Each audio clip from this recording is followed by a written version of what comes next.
Hello everyone, welcome back to चारुमोगा inspires. आज का ये वीडियो सभी बच्चों के लिए है जो एनुअल एग्जाम और बोर्ड एग्जाम्स की तैयारी कर रहे हैं। और अब वो टाइम आ चुका है जब उनकी सांसें ऊपर नीचे हो रही हैं और वो लोग अपने एग्जाम की वेट कर रहे हैं। वो टाइम देख रहे हैं कितने आवर्स रह चुके हैं और उनको एग्जाम्स के लिए बैठना है। बच्चों, मैं आपसे बस इतना कहूंगी, एग्जाम्स से डरना बंद करें। ये एग्जाम ही है। जैसे कि अगर आप एक कोल का पीस अपने हाथ में पकड़ते हैं तो आपके हैंड्स काले पड़ जाते हैं, they turn into black. But कभी आपने ये सोचा है कि वही कोल को जब हम हीट देते हैं, बहुत सारा प्रेशर देते हैं, तो वो एक डायमंड में कन्वर्ट हो जाता है। इसी तरह आपके एग्जाम्स का जो प्रेशर है वो इस टाइम पे अनडाउटेडली बहुत ज्यादा होगा, बट अल्टीमेटली जब आपका रिजल्ट आएगा तो वो आपको एक डायमंड में ही ट्रांसफॉर्म करेगा। इसलिए एग्जाम से घबराएं नहीं, टेक इट लाइटली।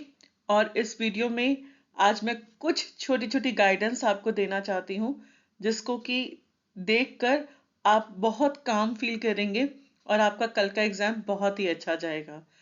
सबसे पहले मैं आप सब बच्चों को एक मैसेज देना चाहती हूँ। Tomorrow is your day to shine. You have worked hard, battled doubts, and conquered countless challenges. Trust your preparation and the journey that brought you here. कल आपका दिन है जिसमें आप आउटशाइन होकर आएंगे। आप लोगों ने सबने मेहनत की है, चाहे वो बच्चा स्कूल में ना कर पा रहा हो, उसने भी कोशिश की है कुछ करने की। आपने बहुत सारे चैलेंजेस को फेस किया है। अब आपको अपनी प्रिपरेशन पे ट्रस्ट करना है और अपनी जर्नी पे भी बिलीव करना है, ट्रस्ट करना है, जो आपको आज बोर्ड तक लेकर आई है। इसलिए बिल्कुल भी मत घबराएं। Trust in God. Bhagavad Gita में भी ये कहा गया है कि कर्म करो, फल की इच्छा मत करो। इसलिए अपने कर्मों पे ट्रस्ट कीजिए। आपने जो कर्म किए हैं और फल की इच्छा मत करें। अनडाउटेडली आपका रिजल्ट बहुत अच्छा आएगा। सब लोग बहुत अच्छा करेंगे। सबसे पहले, as I said, stay calm. अपने माइंड को काम कीजिए। माइंड तभी अच्छा चलता है, बेस्ट चलता है, जब वो बिल्कुल काम होता है, जब उसमें कोई भी उथल पुथल नहीं होती, कंफ्यूजन नहीं होती है, कोई डिस्ट्रैक्शन नहीं होती है। इस टाइम पे सोशल मीडिया को बिल्कुल बाय बाय कर दें और अपनी नर्व्स को चेक करें। नर्वसनेस को कंट्रोल करें। अपने नर्वसनेस को ओवरपावर मत करने दें। बीच बीच में जब भी आपको टाइम मिलता है, आप कुछ ऐसे आसन करें, कुछ योगा करें जिससे आप अपनी ब्रेथ पे कंट्रोल कर सकें। बिकॉज यही चीज आपको उस टाइम पे हेल्प रखेगी ताकि आप काम रह पाए। जब आप एग्जाम सेंटर में अपने आप को एंटर करवा लेते हैं एक बारी, आप देख के एग्जामिनर्स को डर मत जाना। उनको देखकर आप उस टाइम पे बस बी काम। आंखें बंद करें कुछ देर के लिए जब तक आपको क्वेश्चन पेपर या आंसर शीट हाथ पे नहीं मिलती है। Close your eyes and take deep breath. Do some chanting जिससे आपका काम माइंड आपको सारा कुछ याद करा देगा। You can clearly recall every information. Don't talk to anyone. I strictly advise all of you, उस टाइम पे कोई फ्रेंड सर्कल्स के साथ नहीं खड़े होना है। कोई ज्यादा बच्चों के साथ ना घिरें जो कहे तूने ये किया, तूने वो किया, क्योंकि वही कंफ्यूजन आपको परेशान करेगी। आपने उस टाइम पे बिल्कुल काम रहना है। अपने जिस भी इष्ट को मानते हैं, जिस भी भगवान को मानते हैं, अपने पेरेंट्स को मानते हैं, उनको याद करें, उनका नाम लें and see how things are going to turn very good for you all. आप लोगों ने कोई ग्रुपिज्म में नहीं जाना, क्योंकि वो प्रॉब्लम आती है जब बच्चे एक दूसरे से मिलते हैं। तूने ये किया, उसने वो वाले मैम ने वो आंसर बताया था, वो वाले मैम ने ये कहा था। ये चीजें आपको सिर्फ डराएंगी, नर्वस बनाएंगी।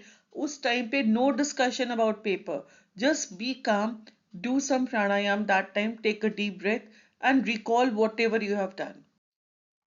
उसके बाद जब क्वेश्चन पेपर आपके सामने आ जाए तो आपने क्या करना है।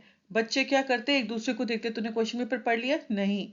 वो 15 मिनट्स का टाइम आपको मिलता है क्वेश्चन पेपर को अच्छी तरह से अंडरस्टैंड करने के लिए वो 15 मिनट्स यूज करें अपनी अप्रोच के लिए, अपनी स्ट्रैटेजी के लिए कि मैं अब तैयारी क्या करूंगा एग्जाम की लिखने की, मैं कौन सा पोर्शन पहले अटेम्प्ट करूंगा, कौन से आंसर्स मुझे अच्छे से आते हैं।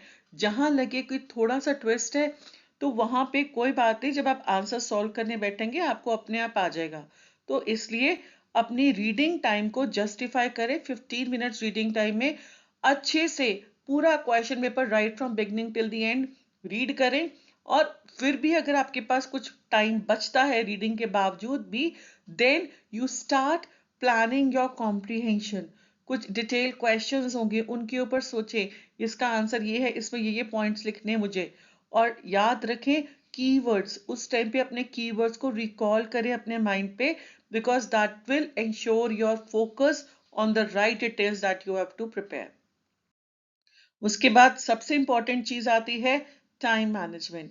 कई बच्चे कॉम्प्रिहेंशन हो या कुछ भी बिगनिंग के क्वेश्चन होते हैं जो एमसीक्यू काफी एग्जाम्स में आते हैं, तो वहीं पे वो फंस के रह जाते हैं और वो अपना बाकी का एग्जाम नहीं कवर अप कर पाते। इसलिए अपना टाइम प्रॉपरली एलोकेट करें हर क्वेश्चन के लिए। जो बहुत टाइम कंज्यूमिंग क्वेश्चन है उसको आप थोड़ा बाद में कर लें, पहले वो वाले क्वेश्चन करें जो आप जल्दी कर सकते हैं, ताकि लास्ट में आप कोई पैनिक क्रिएट ना करें मेरा ये पार्ट रह चुका है। लास्ट के 5-10 मिनट्स हर एग्जाम में जरूर अपने पास रिजर्व रखें, ताकि आप लोग अपने पेपर को अच्छे से रिव्यू कर सकें। कोई मिस्टेक हो गई है तो उसको करेक्ट कर सकें। कुछ भी तरह की आपकी हाईलाइटिंग रिक्वायर्ड है for any kind of presentation, उसको आप ध्यान रखें।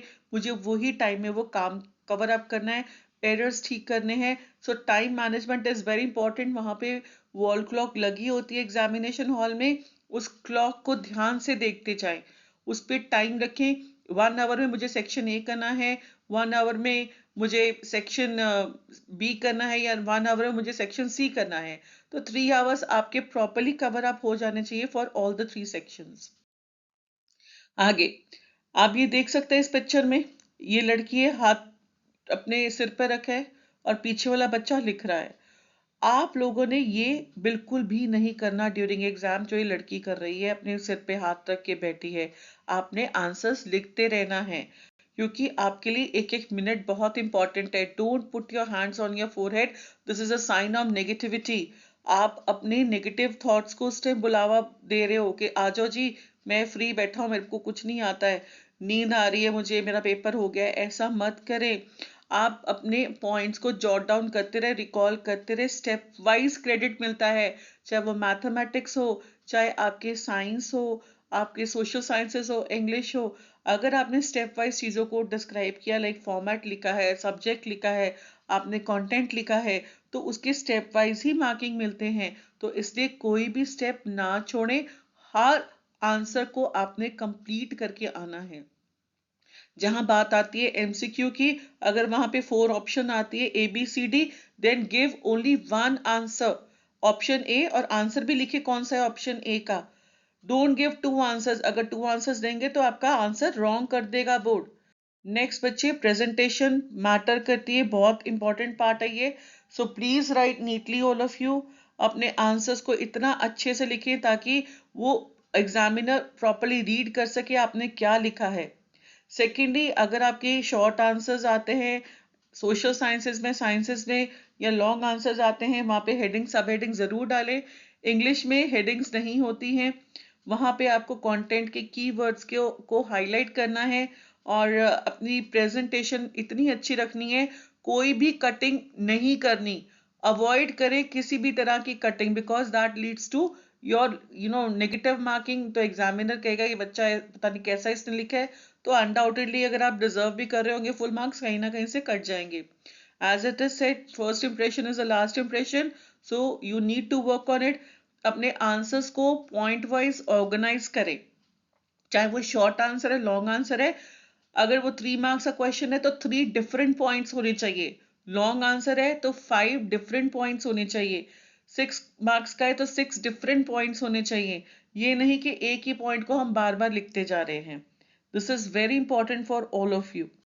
नेक्स्ट बेटा, I just want to tell you wish you all the best for your exam.